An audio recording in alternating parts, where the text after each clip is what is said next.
Right. Listen to me. You want to cook something incredible? Something that fills the house with a smell that says home? Forget your fancy nonsense for a minute. Get a heavy pan. Get it screaming hot.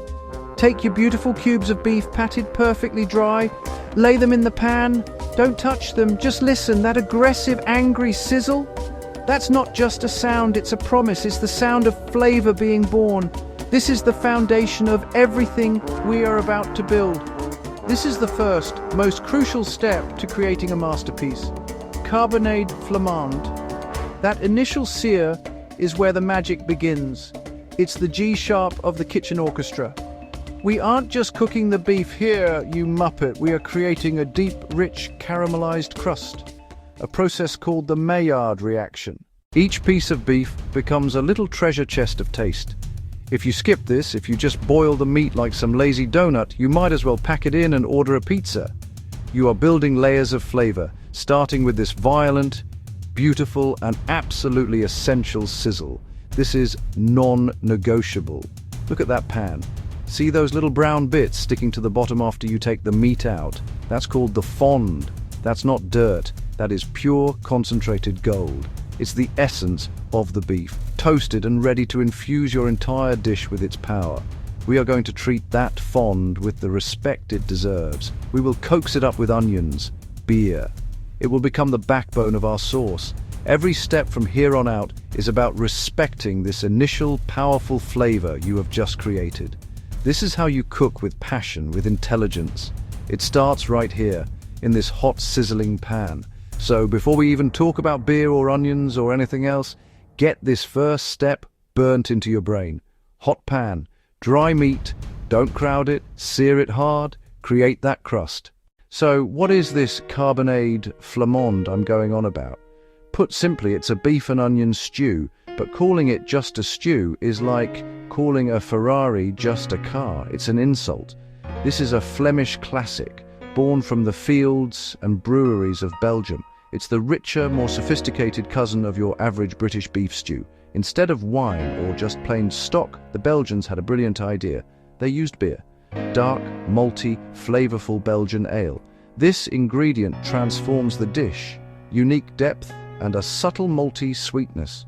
Carbonade harks back to charbon, coal. Cooked slowly over a charcoal fire by miners. Humble, hearty, comforting.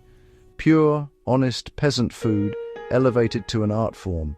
Slow-cooked beef, mountains of caramelized onions, beautiful dark beer. Together they make a sauce both sweet and savory, with a tang that cuts richness. A symphony of simple ingredients in harmony. Unlike boeuf bourguignon, wine and bacon, carbonade is softer, sweeter, distinct. The sweetness doesn't come from piling in sugar, you donkey. It comes from patiently cooking down a boatload of onions until they melt. Brown sugar, traditional gingerbread, a smear of sharp Dijon mustard, a splash of vinegar. That balance of sweet, sour, savory makes it utterly addictive. Right, let's talk about your shopping list. You can't build a palace with rotten wood, and you can't make a brilliant carbonade with rubbish ingredients. First, the star of the show, the beef. Don't just grab any old packet of stewing steak. Look for beef chuck with good marbling. Cut it yourself into generous 2-inch cubes. Uniformity is key for even cooking. Next, the onions. You need a lot of them, more than you think. Add one more. Aim for at least a 1-to-2 ratio of onions to beef by weight. Yellow onions, brown onions. They caramelize into a deep, sweet, jammy base. Slice them into long strands, don't chop. Let them melt into the sauce. Now the beer, the liquid backbone. Using the wrong beer is a sackable offense. Belgian dark ale, double or quadruple. If needed, English brown ale or German bock. Use a beer you'd happily drink. Its flavor concentrates. Bad beer equals bad stew. Finally, butter, oil for searing, all-purpose flour, beef stock, dark brown sugar, Dijon mustard, cider, red wine vinegar, bay leaves, fresh thyme, and a slice of hearty bread, spread with mustard. Okay, you've got your ingredients. Now for the method. Pay attention. First, that sear we talked about. Get your heavy-bottomed pot screaming hot. Add oil, add butter, and let it melt. Sear your beef in batches. Sear until it's deeply browned on all sides. Don't rush it. Remove the beef and set it aside. Tip all your sliced onions into that same pot. Turn the heat to medium-low. We're not trying to fry them, we're coaxing them. Stir occasionally for 20 minutes. Scrape up the fond from the bottom, sprinkle over your flour, stir to form a roux. Now it's time for the beer. Pour slowly, deglaze, and let it gently bubble. Return the seared beef and juices to the pot. Nestle the pieces into the onion and beer. Pour in beef stock to just about cover the meat. Don't drown it. Stew, not soup. Add brown sugar, the dollop of mustard, the splash of vinegar. Add bay leaves. Add thyme. Stir gently to combine. Season with salt and freshly cracked black pepper. Bring to a very gentle simmer. Don't let it boil furiously. Beef will toughen. Place mustard-slathered bread, mustard side down on top. Put the lid on the pot. Now, walk away. Let it simmer gently for at least 2 to 3 hours. Your work is done. The heat will do the rest, tenderizing the beef, melding the flavors, and thickening the sauce into a glossy, rich gravy. Check it after 2 hours. The beef should be falling apart at the prodding of a fork. If not, give it more time. Patience is the final, most important ingredient. After hours of patient simmering, the moment of truth has arrived. Lift the lid. Visual reveal. The aroma should be deep, rich, and profoundly comforting. Sweet onions, malty beer, tender beef, fish out the bay leaves and the thyme sprig. Have a taste. Does it need a final touch of salt or pepper? Adjust it now. This is your creation.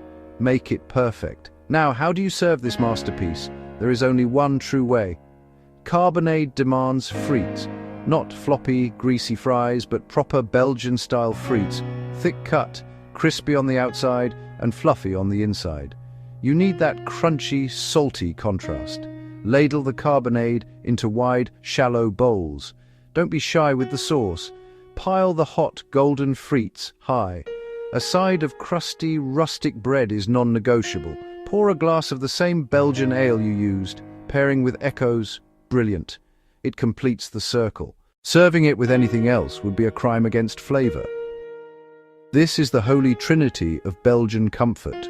The stew, the frites, the beer. This isn't just dinner, it's an event. Carbonade flamande is a dish made for sharing. It's perfect for a cold winter evening, for a Sunday family lunch, for gathering friends around a table.